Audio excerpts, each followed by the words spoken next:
راہ رخصت اور راہ عزیمت۔ شریعت مطہرہ میں دو راستے بتائے جاتے ہیں۔ دونوں راستے اللہ اور اللہ کے رسول صلی اللہ علیہ وآلہ وسلم کی طرف سے تجویز کردہ ہیں۔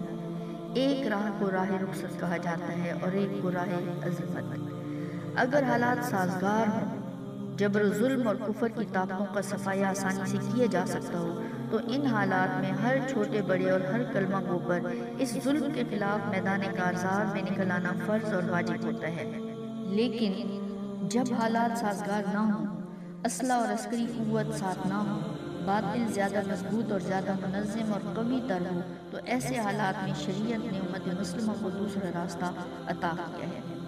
وہ یہ ہے کہ رخصت پر عمل کرے اور گوشہ نشین ہو جائے، چپکے سے لعنت ملامت کرے اور دل سے برا جانے، لیکن مسلح تصادم اور کشمکش کے لیے میدان میں نہ آئے۔ ہر دور میں اکثریت رخصت پر عمل کرتی ہے، اور راہ رخصت پر عمل کرنا نہ ہی ناجائز ہے، نہ حرام ہے، اور نہ ہی اللہ کی ناراضگی کا سبب ہے۔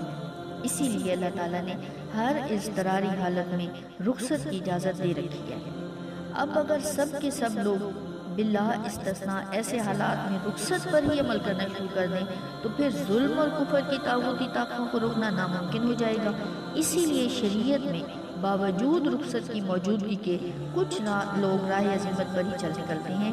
وہ حالات کی سازگاری اور ناسازگاری کو نہیں دیکھتے، فوج اور لشکر کی بھاری اکثریت پر نظر نہیں ڈالتے، وہ کشمکش میں ناکامی اور کامیابی پر توجہ نہیں دیتے، بلکہ ان کی توجہ صرف اور صرف اس امر پر مرکوز ہوتی ہے کہ وہ اپنے تن من کو دین خداوندی کی سربلندی کے لیے کیسے قربان کریں۔ انہیں ہلکی سی امید ہوتی ہے کہ شاید تن میں لگی ہوئی آگ یا آئندہ نسلوں کے اندر اندھیروں کو اجالوں میں بدل دے۔ وہ حالات کی ناسازگاری سے نادانستہ بے خبری اور لا تعلقی اختیار کرتے ہوئے راہ عزیمت پر چلتے ہیں اور اپنی جان پر کھیل جاتے ہیں۔ وہ اپنی شان اور مقام کی مناسبت سے اس اقدام کو فرض سمجھتے ہیں۔ جس طرح ہر شخص راہ رخصت پر عمل نہیں کر سکتا، اسی طرح راہ عزیمت پر چلنا بھی ہر کسی کے بس کی بات نہیں ہے۔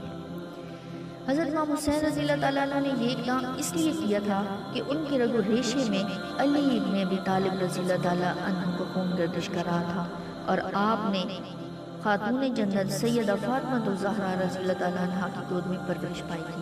محبوب خدا صلی اللہ علیہ وآلہ وسلم کے مبارک کندھوں پر سواری کی تھی، اور حضور صلی اللہ علیہ وآلہ وسلم کی زبان مبارک کو چوس رکھا تھا، اور آپ خانوادہ نبوت کے چشم و چراغ تھے۔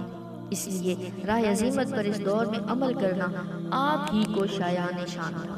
پھر یہ بات ذہن نشین رکھنی چاہیے کہ راہ رخصت پر عمل بھی اگرچہ راہ حق ہے، اس راہ کو اپنانے والوں کو متون کرنا درست نہیں کہ یہ حق انہیں شریعت نے دیا ہے، لیکن ایسے لوگوں کی راہ کو کوئی شخص اپنا راستہ اور رہنما نہیں بناتا۔ اہل محبت اور عشاق ان لوگوں کی راہ پر چلتے ہیں جو راہ حق پر اپنی گردنیں کٹواتے ہیں۔ وہ قیامت تک کے لیے ایک اسوہ ہدایت دے جاتے ہیں۔ احیاء دین کے قافلوں کے سفر کو ایک ایسی شاہراہ تعمیر کر کے دے دی جاتی ہے جس پر ہر راہ گزر سہولت سے منزل تک پہنچ جائے۔ وہ لوگ جنہوں نے حضرت امام حسین رضی اللہ تعالیٰ عنہ کے مقام کو ظاہری حالات کی ناسازی کی بنا پر معاذ اللہ خروج اور بغاوت کا الزام دیا، وہ نہ تو دین کی روح سے واقف ہیں، نہ شریعت اسلامیہ کے احیاء کے تقاضوں سے واقف ہیں۔ وہ تو یہ بھی نہیں جانتے کہ دین کی مٹتی ہوئی قدروں کی نشاط ثانیہ کے لیے کیوں کر جان قربان کر دی جاتی ہے، اور شاید وہ یہ بھی نہیں جانتے کہ اس وقت یزید کا مسند خلافت پر بیٹھنا اسلام کی تاریخ کو کس رخ پر ڈال رہا تھا۔ اگر امام حسین میدان کارزار میں علم حق بلند کرنے کے لیے نہ نکلتے اور یہ 72 تن بھی اپنے خون کا نذرانہ نہ دیتے، تو آج اسلام کی جو متاع جمہوری قدروں کی آزادی، اظہار جاہ و حشمت اور نفاذ شریعت کی مسلسل جدوجہد کی صورت میں نظر آ رہی ہے، اس کا کہیں بھی وجود نہ ہوتا۔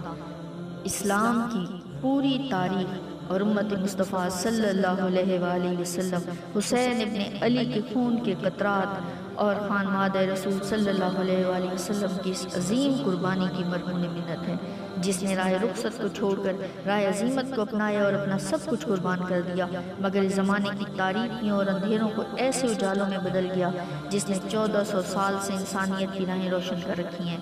راہ رخصت پر چلنے والے ہزاروں کی موجودگی کے باوجود آج بھی دنیا جب بطور نمونہ کسی کا نام لیتی ہے تو وہ حسین بن علی کا ہی نام لیتی ہے۔